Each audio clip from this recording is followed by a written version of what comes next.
আসসালামু আলাইকুম everyone, welcome back to my channel Shila Rahi kitchen. আশা করছি আমার সকল বন্ধুরা যে যেখান থেকে ভিডিওটি দেখছো সকলেই খুব ভালো আছো।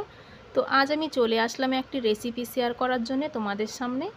তো আমি আজকে বানাবো কাঁঠাল বীজের ভর্তা। এই ভর্তা রেসিপি বানানোর জন্য আমি কি নিয়েছি এবং কেমন করে বানাই ভিডিওটি তোমরা সম্পূর্ণ দেখতে থাকবে, কেউ স্কিপ করবে না। তো চলো, এর জন্য আমি প্রথমে নিয়েছি কাঁঠাল বীজ। এই যে এই কাঁঠাল বীজগুলোর উপরের খোসাগুলো ছাড়িয়ে পরিষ্কার করে জল দিয়ে ধুয়ে আমি রেখে দিয়েছি। এরপরে গ্যাসের উপর একটি কড়াই বসিয়ে এই কড়াইয়ের মধ্যে কিছু পরিমাণ জল দিয়ে আমি এই বীজগুলো সেদ্ধ করে নেব। বীজগুলো আমি সেই কড়াইয়ের মধ্যে ঢেলে দিলাম। এবার একটা ঢাকনা চাপা দিয়ে আমি 10 মিনিট মতো সেদ্ধ করে নেব। আমি 10 মিনিট পরে আবারও ফিরে আসলাম তোমাদের সামনে। ঢাকনাটা তুলে আমি এবার বীজগুলো সেদ্ধ হয়েছে কিনা দেখে নেব। এই যে একটা খুন্তির সাহায্যে আমি বীজগুলো একটা ফাটিয়ে দেখে নেব সেদ্ধ হয়েছে কিনা। দেখতেই পাচ্ছ বন্ধুরা, বীজটা কিন্তু এখনও পুরোপুরি সেদ্ধ হয়নি, আরও কিছুক্ষণ সেদ্ধ করতে দিতে হবে। তো আমি আবারও ঢাকনা চাপা দিয়ে 5 মিনিট মতো সেদ্ধ করে নিয়েছি। 5 মিনিট পরে আবার আমি সেই ঢাকনাটা তুলে একটা খুন্তির সাহায্যে নেড়ে দেখে নিলাম যে বীজগুলো সেদ্ধ হয়েছে কিনা। তো তোমরা দেখেই বুঝতে পারছো বীজগুলো পুরোপুরি ফেটে গেছে আর খুব সুন্দরভাবে কিন্তু সেদ্ধ হয়ে গেছে। এই যে দেখো, একটা বীজ আমি ফাটিয়ে দেখালাম যে কতটা সেদ্ধ হয়েছে, খুব সুন্দরভাবে কিন্তু সেদ্ধ হয়েছে। আর একটা আমি এই খুন্তির সাহায্যে তোমাদের কেটে দেখাচ্ছি। এই যে দেখো কি সুন্দরভাবে সেদ্ধ হয়েছে। এবার আমি এই বীজগুলোকে একটা পাত্রে ঢেলে নেব। এই বীজের উপরের অংশগুলি তোমরা চাইলে ছাড়িয়ে নিতে পারো, না ছাড়ালেও কোনো সমস্যা নেই, টেস্ট কিন্তু একই রকমই থাকে। আর এখানে আমি একটি মিক্সিং বোল নিয়ে নিয়েছি, এটাতেই করে আমি কাঁঠাল বীজগুলো পিষে নেব। এই কাঁঠাল বীজগুলো কিন্তু একদম মসৃণ করে পিষলে হবে না, টেস্টটা কিন্তু ভালো লাগবে না, সেজন্য আমি একটু দানা দানা ভাব করে রাখবো। এই যে দেখেই তোমরা বুঝতে পারছো আমি এই যে দানা দানা ভাব করে কিন্তু পিষেছি, একদম মসৃণ করে ফেলিনি। তো এটা বানানোর জন্য আমি এখানে একটি বড় সাইজের পেঁয়াজ কুচি করে নিয়েছি আর কয়েকটা শুকনো লঙ্কা নিয়েছি। এই শুকনো লঙ্কাগুলো তোমরা তোমাদের টেস্ট অনুযায়ী তোমরা নিবে, তোমরা যদি কেউ ঝাল বেশি খাবো মনে করো তাহলে বেশি নিতে পারো। এরপরে আমি একটি কড়াই পরিষ্কার করে আবারও গ্যাসের উপর বসিয়ে দিয়েছি। আর কড়াইটি গরম হলে এর মধ্যে আমি দিয়ে দিলাম সরষের তেল।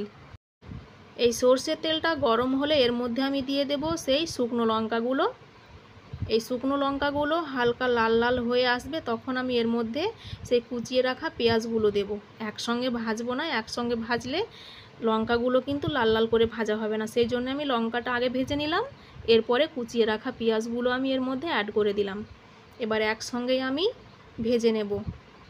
পেঁয়াজটা হালকা লাল লাল করে রাখবো, একদম কাঁচা রাখলেও চলবে না, আবার বেশি পুড়িয়ে রাখলেও চলবে না, নইলে আবার টেস্টটা অন্যরকম হয়ে যাবে। তো তোমরা দেখো আমি কেমনভাবে এই পেঁয়াজ ভাজাগুলো রাখছি, তোমরা দেখেই বুঝতে পারবে। আমার প্রায় ভাজা হয়ে এসেছে। এই যে দেখতে পাচ্ছ এখানে কিন্তু পেঁয়াজ ভাজাটা পুরোপুরি কমপ্লিট। এবার আমি এইগুলো ঢেলে নেব। আগে থেকে পিষে রাখা বীজের উপরে আমি এই পোড়ানো তেল, লঙ্কা, পেঁয়াজ আমি সবগুলোই ঢেলে নেব। এইভাবে কি হয়, এই পোড়ানো তেল, পেঁয়াজ, লঙ্কা দিয়ে যে ভর্তাটা বানালে টেস্টটা কিন্তু সত্যি দুর্দান্ত হয়। অনেকেই করে থাকো কাঁচা পেঁয়াজ, কাঁচা লঙ্কা এইগুলো দিয়ে করো, সেটাও ভালো লাগে, কিন্তু এটা একবার বানিয়ে খেয়ে দেখবে, ওটার থেকে কিন্তু দ্বিগুণ টেস্ট হয়। তো এর সঙ্গে আমি দিয়ে দিলাম অবশিষ্ট যে পোড়ানো তেলটা ছিল সেটা দিলাম।